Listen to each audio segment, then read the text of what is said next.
Tervist, head sõbrad, on nädala kommentaari aeg.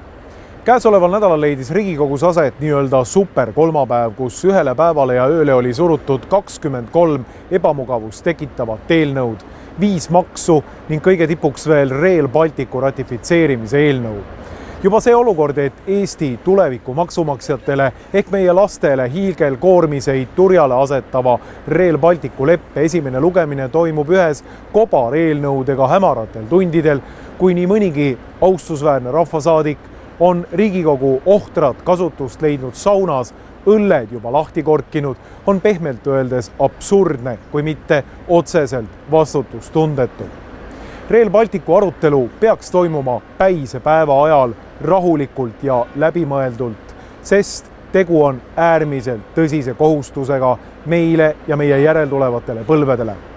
Praegu jääb aga Eesti riigi seadusandliku organi tööst mulje, nagu arutaks pereisa Maika Väel hilistel tundidel köögilaua taga ja poolnokastunud olekus küsimust, kas võtta uus 30-tonnine SMS-laen või mitte. Sinna juurde sobiks libleliku diktsiooniga jutt, et vaata, mina suren varsti maha, aga sina, poiss, pead seda võlga edasi maksma. Kuidas on see ikkagi võimalik, et meie riigi tuleviku seisukohalt äärmiselt olulise küsimuse parlamentaarne arutelu on korraldatud nii käpardlikul viisil? Hea koalitsioon, kui lolliks te oma Riigikogu kolleege ja eelkõige Eesti rahvast peate? Selline asjade ajamise viis ei kasvata grammi võrragi meie riigi parlamendi vastu niigi madalat usaldust. Rääkimata sellest, et mitmete rahvasaadikute käitumine sellistel ööistungitel on alla igasugust arvestust.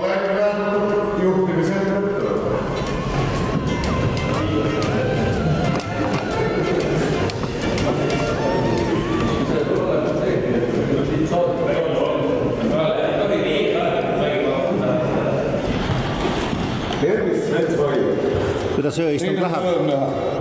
Kuidas ööistung läinud on? Vaskelt. Olete joonud? Aga ikka saame hakkama. Läheb raskelt, saame hakkama. Mäletan elavalt, kuidas siin samas majas kooseluseaduse esimesel lugemisel, mis sarnaselt Rail Balticule oli lükatud kobareelnõudega ühte punti, kakerdas Riigikogu puhvetis kesköö paiku ringi nii mõnigi kangemat kraami nautinud parlamendi liige. Mäletan ka seda, et ma pole kuulnud mitte kuskil, toonitan mitte kuskil, kaasa arvatud endiste kolhoosi traktoristidega suheldes madalamat, labasemat, rõvedamat, idiootlikumat ja vääritumat lämisemist kui Eesti Vabariigi parlamendis ühe saadiku suust, kes tagatipuks jättis kooseluseaduse esimesel lugemisel hääletamata. Madal, matslik ja närune argpükslus. Huvitav, kas Venemaa käsib teil käituda lojuse kombel ja õõnestada oma enda rahva ees parlamendi usaldust või teete te seda ikkagi omaenda vabast tahtest ja talendist?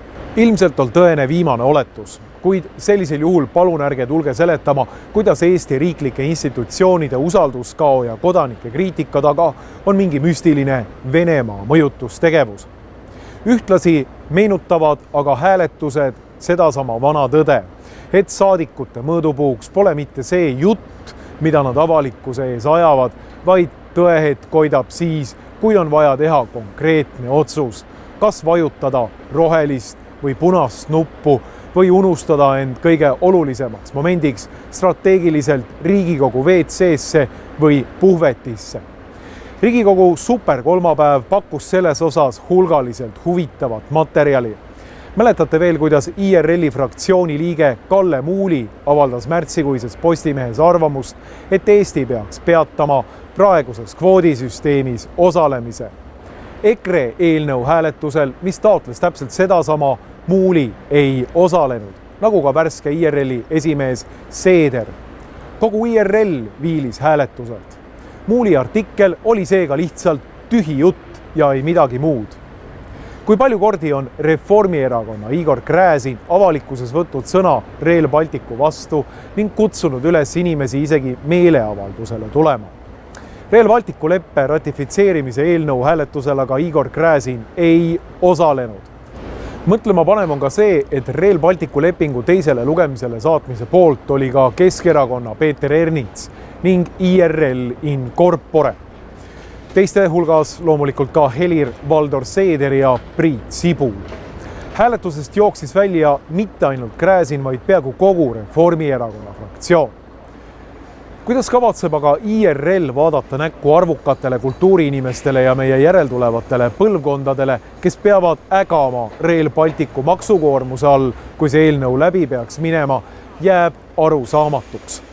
Suurepärane on aga vaadata, et vähemalt EKRE fraktsioon, kelle eestvõtmisel Rail Balticu diskussioon Riigikogu suurde saali üleüldse esimest korda jõudis ja Vabaerakond seisavad selgelt oma seisukohtade taga ka hääletuspuldi juures. Seega jälle on saanud kinnitust, et ainus asi, mida kodanik peaks poliitikute juures jälgima, on Riigikogu stenogramm ja veel olulisemalt hääletustulemused. Kõik muu unustage ära, sest sellel pole mitte mingit tähtsust. See on vaid tühi jutt ja vaimu närimine. Mina olen Markus Järvi, Objektiivi toimetaja.